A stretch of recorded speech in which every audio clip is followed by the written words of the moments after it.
समय बदलाव लेकर आता है और जब ये बदलाव जुड़ा होता है एम्पावरमेंट के साथ तो जिंदगियों में ये बदलाव बहुत से खूबसूरत परिवर्तन लेकर आता है। और जब बात हो विमेन और बच्चों की जिंदगियों की और जब बात हो कानून से जुड़ी हुई तो ये रियल सेंस की एम्पावरमेंट है जिसके साथ हमें जोड़ रहे हैं ये 3 कानून जिनमें बदलाव हुआ है। नमस्कार, मैं निधि हूं आपके साथ और आज के इस कार्यक्रम कानूनी सलाह में आज हम इसी विषय पर बात करेंगे कि ये जो सीआरपीसी, आईपीसी और इन कानूनों में जो 3 बड़े बदलाव हुए हैं वो किस तरीके से महिलाओं और बच्चों की जिंदगियों को प्रभावित कर रहे हैं, उनको और एम्पावर कर रहे हैं। आज के इस कार्यक्रम में हमारे साथ हमारे एक्सपर्ट जुड़े हैं और सबसे पहले वेलकम करना चाहूँगी मैं नरेंद्र मल्होत्रा जी का, जो कि एक्स मजिस्ट्रेट हरियाणा हमारे साथ हैं, और उनके साथ साथ हमारे साथ एक्सपर्ट जुड़ी हैं डॉक्टर मदनजीत कौर सहोता, जो कि शिक्षाविद हैं और कानूनी विशेषज्ञ हैं। इनके साथ आज हम इस विषय पर बात करेंगे, लेकिन उससे पहले इन कानूनों को लाने के पीछे का कारण क्या था, इसका ये साथ हमारे साथ जोड़ रहे हैं हमारे होम मिनिस्टर अमित शाह। तीनों विधेयक दंड विधान प्रक्रिया, क्रिमिनल जस्टिस सिस्टम को बेसिक कानून, इसके लिए मूलभूत कानून ये 3 विधेयकों के अंदर है। एक है इंडियन पिनल कोड जो 1860 में बनाया गया, दूसरा है क्रिमिनल प्रोसीजर कोड जो 1898 में बनाया गया, और तीसरा है इंडियन एविडेंस एक्ट जो 1872 में बनाया गया। अंग्रेजों द्वारा बनाए गए, अंग्रेजों की संसद के द्वारा पारित किए गए ये तीनों कानूनों को समाप्त कर आज हम तीनों नए कानून पुरस्कृत करने के लिए मैं आया हूं। इंडियन पिनल कोड 1860 की जगह भारतीय न्याय संहिता 2023 अब एस्टैब्लिश होगी। क्रिमिनल प्रोसीजर कोड 1898 की जगह भारतीय नागरिक सुरक्षा संहिता प्रस्तावित होगी, और इंडियन एविडेंस एक्ट 1872 की जगह भारतीय साक्ष्य अधिनियम 2023 प्रस्तावित होगा। अंग्रेज पार्लियामेंट ने बनाए हुए कानून के आधार पर इस देश की क्रिमिनल जस्टिस सिस्टम चलती रही।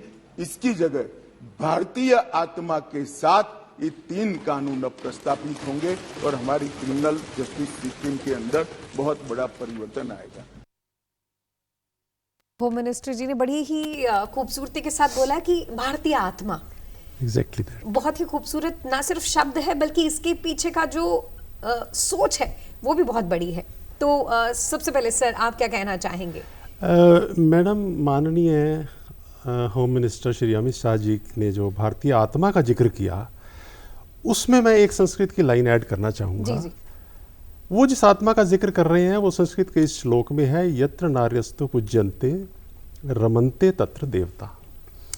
जहाँ नारी की पूजा होती है वहाँ देवताओं का निवास होता है, तरक्की होती है, उत्थान होता है और समृद्धि आती है, सौभाग्य आता है। ये कानून उस फिलॉसफी को एक्चुअलाइज करता है, रियलाइज करता है ऑन ग्राउंड लेवल। बिल्कुल। दूसरी मुझे बात याद आती है, देवताओं के गुरु बृहस्पति ने कहा है कि शासकीय व्यवस्था को स्थान, परिस्थितियां और समय के अनुसार कानून बनाने चाहिए। मेरे हिसाब से ये तीनों कानून जो बने हैं इन दोनों फिलॉसफीज पे, दर्शन पे खरे उतरते हैं जो 3500 साल पहले लिखे गए। जी, बहुत सही कहा आपने कि विचारधारा में भी परिवर्तन हुआ है और रूट लेवल पर परिवर्तन हुआ है। मैम, इसके बारे में आप क्या कहना चाहेंगे? क्योंकि अगर हम बात करते हैं भारतीयता की और आत्मनिर्भर होने की, तो कानून में भी हम कहीं आत्मनिर्भर हुए अपने इन बदलावों के साथ। देखिए, जो बदलाव हैं वो बहुत ही खूबसूरत और समय की मांग है जी। सोसाइटी की रफ्तार के साथ साथ, और ऐसे ही जस्टिस वर्मा कमेटी रिपोर्ट जो है 2013 उसके संबंध में ये जो बदलाव है these are most important and it's the need of the hour कि इस बदलाव को लाया जाता। देखिए, जैसे माननीय होम मिनिस्टर साहब ने कहा है कि जो आईपीसी है वो 1860 की है, जो क्रिमिनल प्रोसीजर कोड है वो 1973 का है जी। और जो इंडियन एविडेंस एक्ट है वो 1872 का है। अब आप देख लीजिए, सदियों पुराने हम कानून अगर लागू करेंगे, आज समय कहाँ के कहाँ चला गया।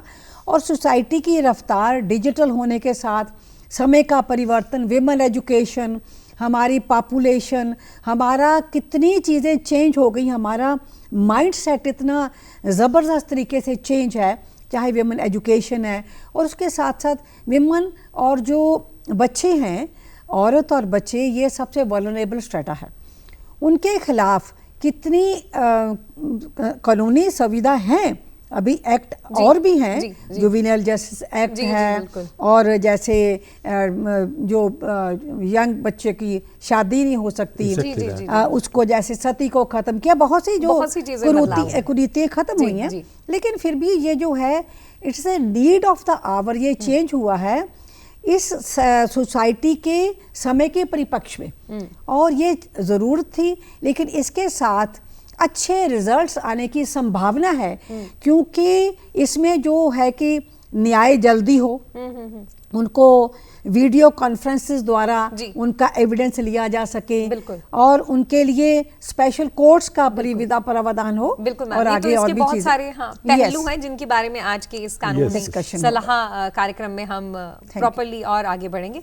अब जैसे कि हमने मिलकर होम मिनिस्टर सर ने जो कहा उसके साथ जुड़े, भारतीय न्याय संहिता, भारतीय नागरिक सुरक्षा संहिता, भारतीय साक्ष्य अधिनियम, ये जो बदलाव हुए हैं, इसको अगर हम बात करें, पहले तो हम विमेन सुरक्षा और बच्चों की सुरक्षा की बात करेंगे, कितना जरूरी था आप ये मानते हैं कि इन बदलावों को लेकर? हाँ, यस मैडम, जैसा कि लर्नेड मैडम ने कहा कि विमेन सिक्योरिटी, चिल्ड्रन सिक्योरिटी इस समय एक इतना करंट इशू है in view of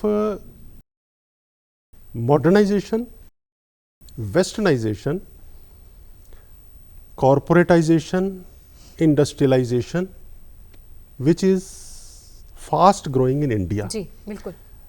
Since 2000, India has become open market. जी. और सबसे बड़ी बात ये है कि now IST is turning into PST. Indian Standard Time is fastly being replaced by Pacific Standard Time. 24/7 पे लेडीज काम कर रही हैं. बिल्कुल. रात को उन्हें जाना है, 9 बजे शिफ्ट में ज्वाइन करती है। सबसे बड़ी क्वालिटी हम कहेंगे, क्योंकि एग्जैक्टली दैट। तो इन व्यू ऑफ दैट इस कानून की बहुत ज़रूरी थी, बहुत ज़रूरी था, ये बहुत ज़रूरत थी। और अगर मैं इसको और फर्दर एक्सप्लेन करूं जी, कि जो माननीय होम मिनिस्टर सर ने कहा है कि यह अंग्रेज़ों की लिगेसी थी जिसको हम आगे नहीं ढो रहे, ये बड़ा ठीक कहा है। अब मैं अपनी बात को लॉजिकली सपोर्ट करता हूँ। पहले विमेन के जो इश्यूज थे सिक्योरिटी रिलेटेड, वो थाना सेंट्रिक थे मैडम। अब विमेन सेंट्रिक हो गए। विमेन थाने में नहीं आएगी, थानेदार जाएगा वहां, विमेन के पास जाएगा और उससे पूछे हुई जगह पे बयान लेगा। पहले ही विक्टिम बेचारा इतना मेंटली टॉर्चर्ड होता है, उसके बाद थाने का माहौल आपको पता है, गाली गलोच, क्रिमिनल्स किस तरह से उसको देखते हैं, उसको डिमीन करते हैं। इसलिए ये provision, now these provision cease to exist. आप ये भी कहना चाहते हैं कि जो माहौल है वो भी औरतों के फ्रेंडली हो है, ताकि वो ओपनली एनवायरनमेंट क्रिएट हुआ है। यस मैडम, एक विमेन फ्रेंडली एनवायरनमेंट इनकी वजह से, इन बदलावों की वजह से हमें देखने में आया, जो कहीं एम्पावरमेंट के साथ जोड़ता है। Exactly. आप तो बहुत लेवल पर अलग अलग पढ़ाते भी रहे हैं, समझाते भी रहे हैं, काम भी करते रहे, तो अगर इन सारे मापदंडों की बात करें, क्योंकि लीगल अवेयरनेस की बात है यहाँ पर, और इस बदलाव के साथ, तो आपने बहुत सी औरतों और बच्चों के साथ ग्रास रूट लेवल पर काम किया, आपके पास एक लंबा अनुभव रहा है, तो आप खुद अभी जब से लेकर अब तक बदलाव आए हैं, तो कितना को इम्पैक्ट देखते हैं इसका महिलाओं और बच्चों के ऊपर? ज़बरदस्त इम्पैक्ट है निधि जी। उसका ये कारण है कि जैसे मल्होत्रा जी ने कहा है कि अब इस एक्ट के मुताबिक विमेन को या बच्चे को nobody can force to come to the police station. उसको एग्जम्पशन दी गई है as per this act. they have been exempted not to go to the police station, दूसरा है कि आगे होता था पुलिस थाने जो थे, very important point for awareness and public को बताने के लिए कि आगे क्या था, जो थाने होते थे वो कहते थे ये मामला हमारे थाने का नहीं है, जुरिस्डिक्शन का मामला नहीं रहा। अब 0 FIR जो है, जो भी पुलिस ऑफिसर है उसको इंफॉर्मेशन है वो अपने रिकॉर्ड पे ला सकता है। The other very important point which I am going to tell you, वो है कि जेंडर न्यूट्रल हो गया। उसमें ये नहीं है चाइल्ड आ गया, ये नहीं कि लड़की को किडनैप करना, अब आ गया जो लड़की है 18 इयर्स के नीचे किडनैप और 16 ईयर के नीचे बॉय, वो दैट इज एन ऑफेंस। उसके लिए क्या है कि वो ऑफेंस माना जाएगा और इंस्टेड ऑफ गर्ल और boy that is child. It is a very important change of these acts कि दैट इज जेंडर न्यूट्रल। ये समय की मांग है। दूसरा है कि जैसे 0 FIR का है, औरत को नहीं जाने पड़ेंगे। और फिर क्या है, इन एक्ट में बहुत ही स्पेसिफिकली देखा गया है कि वो जो विक्टिम है वो तो पहले ट्रॉमा में है, उसको आप हमने देखा था जो बच्चे, जैसे मैं जुबिनल जस्टिस बोर्ड में रही हूँ, उनको हॉस्पिटल में मेडिकल लेके जाना, लाइनों में खड़े होना, तो वो तो उनको और टॉर्चर है। लोग देखते हैं ये वही है, इसके साथ ऐसा हुआ है। वो क्या है, उसको बिल्कुल कर्व कर दिया गया है कि वो ऐसा नहीं होगा। वन स्टॉप सेंटर तो पहले हमारे बने थे, पहले भी चेंज हुआ है कि यहाँ एक अम्ब्रेला के नीचे उस विक्टिम को हर सहायता दी जाएगी, चाहे मेडिकल है, चाहे उसका बयान लेना है, चाहे उसकी वीडियो रिकॉर्डिंग है। और एक बात और मैं जोड़ूंगी कि मीडिएटर का एक कर दिया कि जो उसने अपना बयान देना है उसके लिए मीडिएटर भी लिया जा सकता है, जरूरी नहीं कि उसको कोर्ट के सामने खड़ा कर। These are very major changes हैं। और मैम और सर, आपने ना सिर्फ इन मेजर चेंजेस का इम्प्लीमेंटेशन पर बात कर लिए, कितनी बड़ा इसका वातावरण में चेंज हुआ है, एनवायरनमेंट चेंज हुआ है, क्योंकि जो पहले से ही ट्रॉमा में होता है तो शायद वो स्कोप बहुत बड़ा बना है। वैसे इसको लेकर अवेयरनेस बहुत ज्यादा लोगों में भी है, और वो इस बदलाव को किस तरीके से देखते हैं, क्या वो इस बदलाव को समझ पा रहे हैं? कुछ लोग भी हमारे साथ जुड़ रहे हैं वीडियो बाइट्स के साथ। 3 नए कानून सरकार ने अब लागू किए हैं। सरकार का दावा है कि उनके माध्यम से हर एक नागरिक के संवैधानिक अधिकार जो हैं वो मजबूत किए जाएंगे और न्याय करने की अवधि भी कम हो जाएगी, जिससे कि मिनिमम 3 साल के पीरियड में हर एक आदमी को उसका न्याय मिल जाएगा। जहाँ तक 3 नए कानूनों की बात है, हमको लगता है कि इन 3 नए कानूनों की आत्मा, शरीर और भावना तीनों ही भारतीय हैं। भारत का संविधान जो बात करता है वह न्याय की बात करता है, social justice, political justice, economic justice. परंतु हमने देखा जो इंडियन पिनल कोड 1860 का था वह बात करता था दंड देने की। तो भारत की सरकार ने जो नए कानून बनाए हैं उनका मुख्य जो आधार है वह किसी को दंड देने का नहीं है, अपितु न्याय प्रदान करने का है।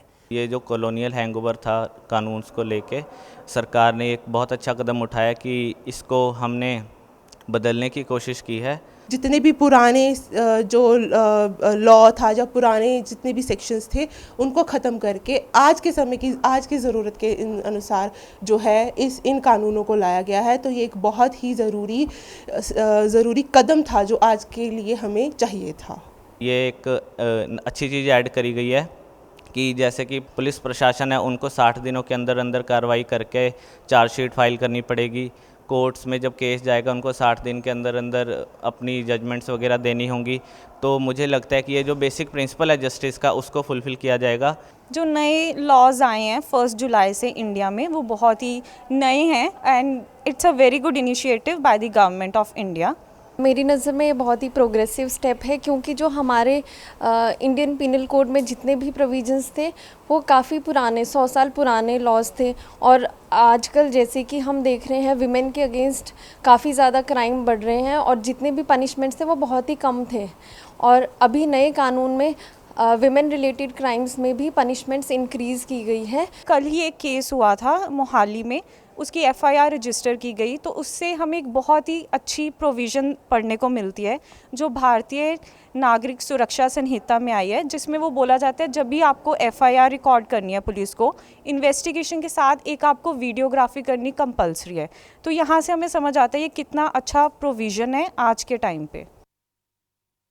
अवेयरनेस है और अपने आप में ये एक बहुत प्रोग्रेसिव स्टेप है। मैडम सिर्फ प्रोग्रेसिव नहीं है, ये विमेन को इतना एम्पावर कर देगा। हाँ, क्योंकि कि जितनी लगता फीमेल ने है बात की है वो खुद ऐसे लग रहा था कि नहीं, मुझे तो ये लग रहा है 10 साल बाद मेंस एम्पावरमेंट के लिए कानून लाना जैसे जेंडर न्यूट्रल है तभी ये तो। तभी बहुत जेंडर जैसे जेंडर न्यूट्रल है, बच्चों that is को why gender there is no discrimination in the eyes of law। जी जी सर।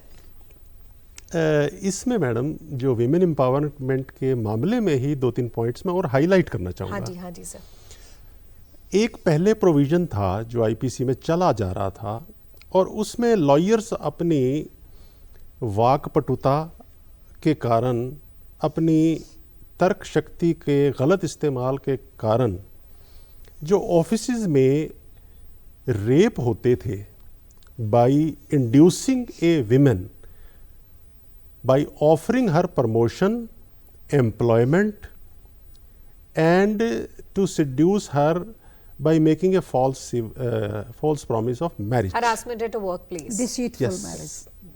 वो इन्होंने क्लियरली रेप में ले लिया है। ऑफेंस कर दिया। प्रीवियसली इसमें वो एग्जाम्पशन ले जाते थे कि it's a consensual physical relation between the two people. Okay.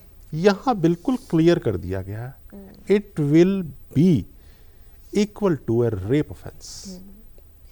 और इसके बारे में अवेयरनेस होना भी बहुत जरूरी है, क्योंकि Awareness तो दूरदर्शन बहुत आज जरूरी इस है। कानूनी सलाह कार्यक्रम के थ्रू यही एक मकसद के साथ है ताकि जितने भी दर्शक हमारे साथ जुड़ रहे हैं उनके लिए भी एक काइंड ऑफ रिमाइंडर हो जाए कि किन किन चीज़ों को लेकर वो खुद एम्पावर्ड हैं। मैडम दर्शकों ने, एक लेडी ने बहुत अच्छा कहा, 0 एफआईआर, जैसे लर्नेड मैडम ने भी कहा, EFIR का भी प्रोविजन है। बिल्कुल बिल्कुल, स्पेशली जब वीडियोग्राफी को भी उसके साथ मेंशन किया गया। देखिए विक्टिम बैठा है कहीं भी, वहां से उसने थाने में नहीं जाना।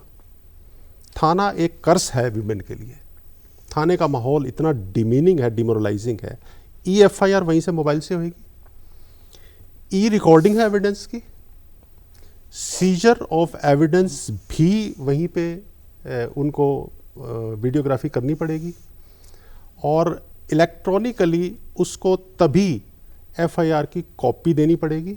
वो उस एफआईआर पे फिजिकल सिग्नेचर 3 दिन के बाद कर सकती है। बिल्कुल, ये एक बहुत अच्छा स्पेस भी है, टाइम भी है, very good space, very good. ताकि हाँ, क्योंकि इसमें सोचने समझने का भी मौका मिल जाता है और उसका ऊपर इम्प्लीमेंट करने का भी टाइम मिल जाता है। और एक बात और देखिए मैडम, जब केस क्लोज करेंगे, मान लो कोई, इसमें एक प्रोविज़न दिया गया है कि मान लो रेप का केस हो गया तो विमेन के बयान भी हो गए, विक्टिम के बयान भी हो गए, तो उसके बाद इंस्पेक्टर लेवल का या जो भी पुलिस ऑफिसर है वो उसकी एक प्रिलिमिनरी इंक्वायरी करेंगे, इन्वेस्टिगेशन करेंगे और वो उनके पास, पुलिस के पास डिस्क्रिशन है, लेकिन कोर्ट विक्टिम को केस को क्लोज करने से पहले सुनेगी। बिल्कुल, इसके टाइम फ्रेम के बारे में भी हम आगे बात करेंगे। मैम, जब हम सर से बात कर रहे थे तो आपके भी दिमाग में स्पेशली जब विमेन और बच्चों की बात आती है, जिनको लेकर आपने बहुत जागरूकता फैलाई भी है, तो उसको लेकर बहुत सारी बातें हैं जो कि आपने भी कहनी है, क्योंकि हमने बहुत सी ऐसी जो वीडियो बाइट्स देखी उसमें फीमेल भी जागरूक है, मेल भी जागरूक है। तो इस बदलावों को आप अपने नज़रिए से कैसे देखते हैं, कैसे एम्पावर कर रहे हैं? मैंने पहले भी कहा है कि जो बदलाव होता है ना, ये हमेशा समय की मांग होती है और समय की मांग तो इतना, मैं कहती हूँ, डिलेड जस्टिस ही रहा आज तक तो, क्योंकि बहुत समय जो था केस उसमें पेंडिंग रहते थे कोर्ट्स में, और इसमें ये सभी बातें एक ही झटके में ख़त्म कर दी गई हैं। एक तो है कि जो पनिशमेंट है, जैसे रेप का 376 जो है सेक्शन है, इसी प्रकार गैंग रेप का 370D में है, उसको क्लब करके 71 और 72 में लेके आए हैं और 20 साल की सज़ा कर दी है।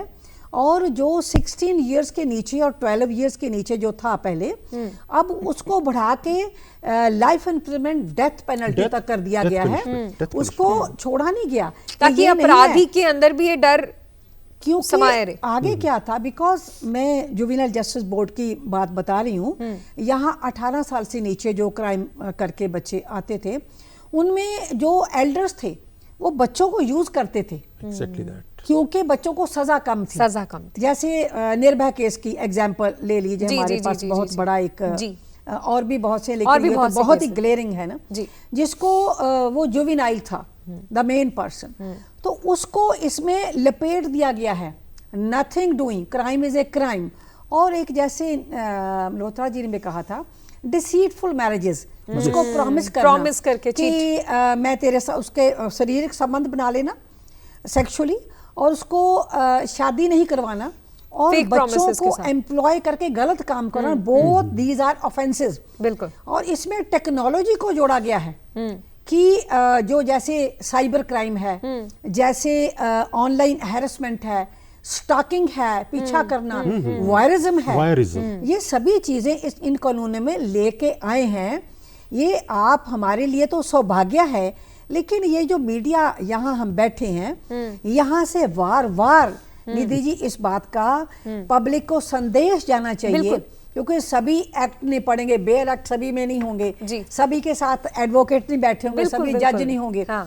आम जनता को अवेयर करने की this is very much important to have best use of these medias, electronic जो भी हैं, प्रिंट मीडिया है, इस द्वारा बताना कि ये जो प्रोविजन है ये बहुत ही फ्रेंडली है, इजी है, ये विमेन सेंट्रिक है, विक्टिम सेंट्रिक, विमेन सेंट्रिक। इसका क्या है, एक बात मैं और ऐड करती हूँ बिफोर यू गो अहेड, ये है, इसके लिए विक्टिम प्रोटेक्शन है, क्राइम प्रिवेंशन है, जो प्रोसिक्यूशन ऑफ परपेट्रेटर है, जो एक्यूज्ड है उसको तुरंत सजा मिलनी चाहिए, विक्टिम को प्रोटेक्शन मिलनी चाहिए, और क्राइम को रोकना चाहिए। ये सभी चीज़ें इस अम्ब्रेला में आती हैं। सो हमारा सौभाग्य है कि हमारी उम्र में ये सब चीज़ें आ रही हैं, हम बता रहे हैं। क्योंकि जितनी हम डिस्कशन को आगे बढ़ा रहे हैं, हमें भी इसको लेकर अवेयरनेस हो रही है, और दूरदर्शन का माध्यम ही इसलिए चुना गया है क्योंकि बाखूब हम इसके साथ इस YouTube पर भी जुड़े रहेंगे, सैटेलाइट चैनल पर भी जुड़े रहेंगे, और इस कार्यक्रम के साथ जितना हो सके हम अवेयरनेस स्प्रेड करें। सर, जैसे बीच में एक बार बात हुई थी वीडियोग्राफी को लेकर, जो जघन्य अपराध हैं उनकी वीडियोग्राफी भी ज़रूरी हो चुकी है, इसको आप कितना इम्पैक्टफुल मानते हो? क्योंकि बहुत बार जो क्राइम सीन है वो होता ही नहीं था, पता ही नहीं चलता था, और उसकी वजह से बहुत से जो जघन्य अपराधों के साथ जुड़े हुए अपराधी होते थे वो बरी हो जाते थे। सो ये कितना बड़ा इसका रोल रहेगा? ये बहुत ज़्यादा इम्पैक्टफुल है, क्योंकि जो इमीडिएट रिकॉर्डिंग है that has to be conveyed to the superiors and to the concerned court immediately. Tampering with the evidence by the mighty people was a main backdraw of this judicial system. जी. And that has come to a stop now. अब तो उनको हर चीज़ करके दिखानी पड़ेगी कि ये है, और this is being conveyed without sacrificing the privacy of the victim. कि ये नहीं है कि वीडियोग्राफी होगी ना, वीडियोग्राफी जैसे आपने व्हाट्सएप मैसेज देखे एंड टू एंड एनक्रिप्टेड होते हैं। आप किसी को भेज रहे हैं अपने परिवार वाले को, तो एंड टू एंड एनक्रिप्टेड है, nobody can see that. Privacy is intact, technology is not at the cost of privacy at all, it is technology सेवी, प्राइवेसी प्रिजर्वेंस है इसमें, और इमीडिएसी जो फैक्टर इसमें जो ऐड किया है कि अगर 7 साल से नीचे के केसेस हैं उनका 60 डेज और 90 डेज, और फिर वो ट्रायल में 180 डे ज़्यादा से ज़्यादा। और एक चीज़ जो मैडम जो कमाल किया गया एक्ट में, वो ये है, स्टेट लेवल पे पहले डायरेक्टोरेट ऑफ प्रोसिक्यूशन होता था स्टेट लेवल का, इसमें डिस्ट्रिक्ट लेवल पे डायरेक्टोरेट को बनाया गया है। स्टेट लेवल यानी कि सारे हरियाणा का एक, अब डिस्ट्रिक्ट लेवल पे डायरेक्टोरेट को बनाया गया है, जिसमें जो डायरेक्टोरेट लेवल है वो 10 ईयर से ज़्यादा की जो पनिशमेंट है उनके केसेस को मॉनिटर करेंगे। डिप्टी डायरेक्टर उसके बाद 7 ईयर्स के और असिस्टेंट डायरेक्टर उससे नीचे के। यानी कि जो जुडिशियल ऑफिसर्स प्रोसिक्यूशन में लगे हुए थे, जो हमारे ब्यूरोक्रेट्स प्रोसिक्यूशन में लगे हुए थे, उनके पास वर्कलोड ही इतना था। इस पर उन्होंने वाइड स्प्रेड किया है, डिस्ट्रिक्ट लेवल पे फैसिलिटी दी है। There will be more better, far more better monitoring which has never been done before, जिसकी ज़रूरत थी। मैं वही कह रहा हूँ ना मैडम कि it is again if you conclude यत्र नारस्तु पूज्यन्ते रमन्ते देवता, और भारत में अब नारी की पूजा होगी। बिल्कुल इसी बदलाव के साथ, इसी सोच के साथ हम जुड़े हुए हैं। तभी कानून, क्योंकि हमें एम्पावर करता है, हमें डर नहीं लगता जब हमारे साथ कानून जुड़ा होता है। तो मैम, ये जो भय की स्थिति से बाहर निकलती है फीमेल, जैसे आपने बताया कि ये बदलाव ऐसा नहीं कि आज हुए हैं, लगातार हमने कई वर्षों से अलग अलग बदलाव देखे, और स्पेशली विमेन को लेकर, चाहे सती प्रथा का बदलने की बात हो या और भी बहुत सारे, चाइल्ड मैरिज की बात हो, बहुत सारे बदलाव हमने देखे। लेकिन अब के ये जो 3 बदलाव हैं, ये चेहरे की मुस्कुराहटों को बढ़ा रहे हैं और टेंशन को कम कर रहे हैं, स्पेशली अगर विमेन और बच्चों की बात करें तो। इनका ये जो स्पेशली टाइम फ्रेम कम हुआ है जस्टिस का, इसको आप कैसे देखते हैं? देखिए, सबसे बड़ी बात तो निधि जी ये है कि जो कंप्लेंट है एकदम उसका तुरंत उसका रजिस्ट्रेशन होगा। हाँ। जो पहले डिले डायलिंग भी होता था। हाँ। दूसरा है इन्वेस्टिगेशन फास्ट होगा, उसके लिए special courts, fast track courts का प्रोविजन है कि उनको तुरंत न्याय मिले। दूसरा है एनहांसमेंट ऑफ पनिशमेंट, जिसको करते हुए आदमी डरेगा। और चौथी बात ये है कि एनहांसमेंट के साथ साथ उनको फाइन भी होगा। जो कोई विक्टिम को उसकी मेडिकल एड के लिए, बाकी के लिए इनफ होगा, इनफ वर्ड यूज़ किया गया है ताकि उसको उसका सभी चीज़ें हो जाएं। ये सभी चीज़ें होने से जब इन्वेस्टिगेशन फास्ट होगा, उसको सुना जाएगा, जो विमेन है वो ज़्यादा अपने अधिकारों का प्रयोग कर पाएंगी, वो मोर सेफ समझेंगी सोसाइटी में। जैसे देखिए, कारपोरेट का युग है, 24 घंटे लाइफ चल रही है, रात को आ रही हैं, दिन को आ रही हैं, तो वेमन तो इक्वली अपनी फैमिली को अच्छा करने के लिए इक्वली काम कर रही हैं, कंधे से कंधा मिला के काम कर रही हैं। उनके लिए ये सेफ गार्ड जो है बहुत इम्पोर्टेंट है। ये वेमन और बच्चे कौन से हैं? बच्चे वो हैं जिनको पेरेंट्स का लव अफेक्शन नहीं मिलता, बिल्कुल, जो स्ट्रीट चिल्ड्रन हैं, बिल्कुल, जिनके या तो माता पिता है नहीं या सक्षम नहीं है उनको अच्छी शिक्षा देने के लिए, उनको अच्छा एनवायरनमेंट देने के लिए, उनको ये प्रोटेक्ट करेगा, ये एक्ट प्रोटेक्ट करेगा। उनको जो पुलिस ऑफिसर्स हैं यहाँ उनको रिस्ट्रेन किया है, not to drag the children and women to the police station. वहाँ उनको ये अधिकार भी दिया है कि तुरंत आप उसका संज्ञान लो। यहाँ पर भी है, नथिंग सेइंग कि ये तो मलोया की बाउंड्री है, ये तो 39 की बाउंड्री है। These have been, you know, सभी को एक उसमें रस्से में बांध दिया गया। बिल्कुल, आपने कहा है कि ये जो बांधा गया है, ये जो बदलाव है और उसके साथ जो सुरक्षा का घेरा है, वो कहीं हमारी आज़ादी के पंखों को भी और सहूलियत दे रहा है, जो कि विमेन और अगर चिल्ड्रन की बात करें, बच्चों की बात करें, तो उनकी प्रोटेक्शन को और ज़्यादा बढ़ा रहा है। ये टॉपिक ऐसा है जिसको लेकर हम जितनी बात करें उतना कम है, लेकिन इस मुद्दे पर हम आगे भी बात करेंगे क्योंकि ये कहीं हमें एम्पावर कर रहा है, हमें कानून के साथ जोड़ रहा है। हमारे इस कार्यक्रम के साथ आप हमारे YouTube चैनल के साथ भी जुड़ेंगे और हमारे satellite channel DD Punjabi, DD Haryana और डीडी चंडीगढ़ के साथ भी जुड़ेंगे। कानूनी सलाह कार्यक्रम में आज हमारे साथ हमारे गेस्ट जुड़े, उनको हम तहे दिल से शुक्रिया अदा करते हैं। मैं निधि भी आपका धन्यवाद करती हूँ आज के इस कार्यक्रम में अपना साथ देने के लिए।